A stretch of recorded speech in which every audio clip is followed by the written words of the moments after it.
Josh Allen could not have played any better in this game. The 4 touchdown passes, no turnovers for the Bills. They're perfect in the red zone. They're 4 for 4 on 4th down.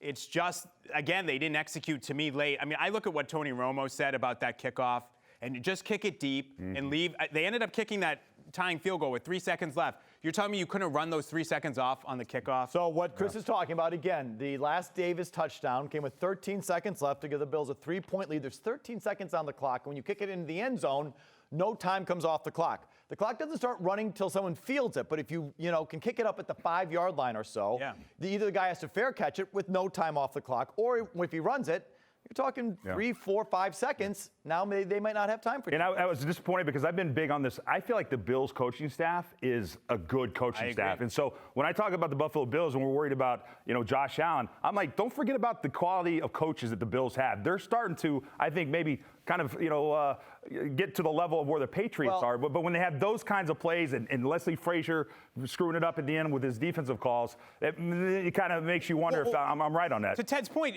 Michael, the 2 defensive calls, they took 2 timeouts and then gave up those 2 plays to Tyreek Hill and to Kelce, to Travis Kelce. So what were the timeouts for? Those were the 2 most useless timeouts in the history of the NFL. So their defensive coaching, I'm with you, the offensive coaching. The fact that they play the Patriots, they isolate McKenzie and he goes off. Now it's Davis on a game like today. They're using their full arsenal. They're, picking out matchups. They know what guy's going to have a favorable matchup and they go to it. That, to me, Dayball, I think, is on a good run.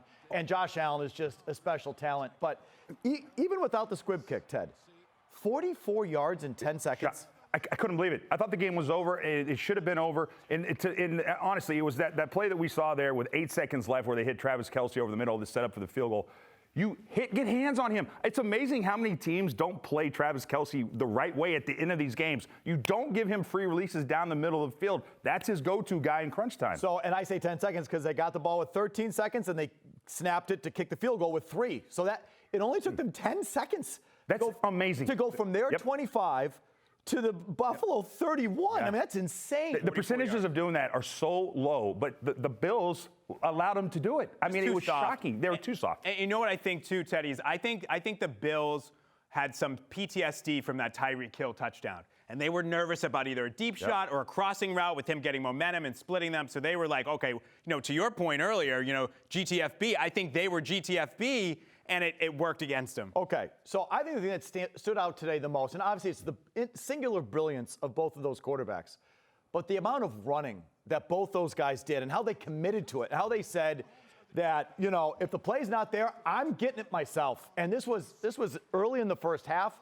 Mahomes was doing this. In the second half, Allen was just a beast, picking up 3rd down, 4th down, calling his own number. And it's not like they were just waiting for something to break down. All right, it's there, I'll take it. It's like, no, I'm taking it. And that, Ted, you've talked about this a lot.